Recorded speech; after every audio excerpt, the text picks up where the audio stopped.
Hello again, welcome back to Lyra's Eurovision Corner on location again in Southampton. Today I'm covering the very recently released UK entry. It's by Olly Alexander and is called Dizzy.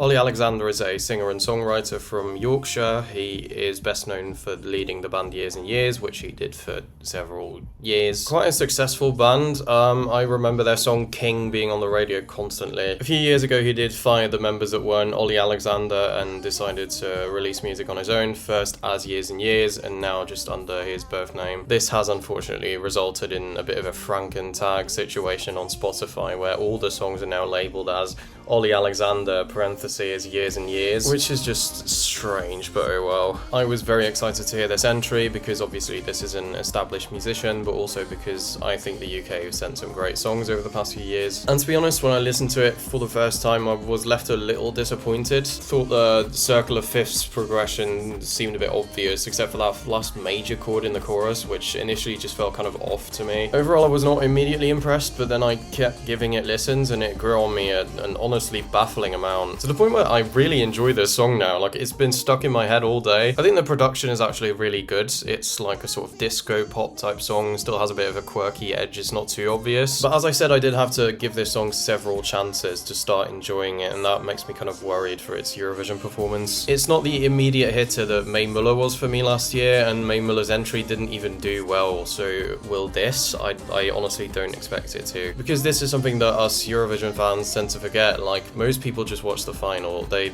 have not heard the songs before that point, except maybe people living in the UK. They can't vote for their own entry. And personally, yeah, I do think it lacks the immediate impact that some of the other entries I've discussed have had. Obviously, that's just my personal experience. I don't think I speak for most Eurovision fans generally in what my opinions are. If you were also initially let down by this song though, I really would recommend you give it a few more chances, because there is a lot to love in here. As I said, the chord progression felt kind of off to me initially, but having gotten used to it, I actually think it works really well. I love those synth arpeggios that sort of envelop you as you get through the song. And that spoken word bridge is just really catchy as well. Overall, yeah, I do now think this is a very good song. However, is it a very good Eurovision entry? I'm not so sure. Especially given the UK's recent performance, I think this lacks the sort of immediate impact X factor to do well with the audience. But yeah, I still think this song is really good. I'm enjoying it. Well done, Olly. That was it. Do you think my predictions are way off? Let me know in the comments. There's more Eurovision videos here, and you can subscribe to the channel for more reviews here.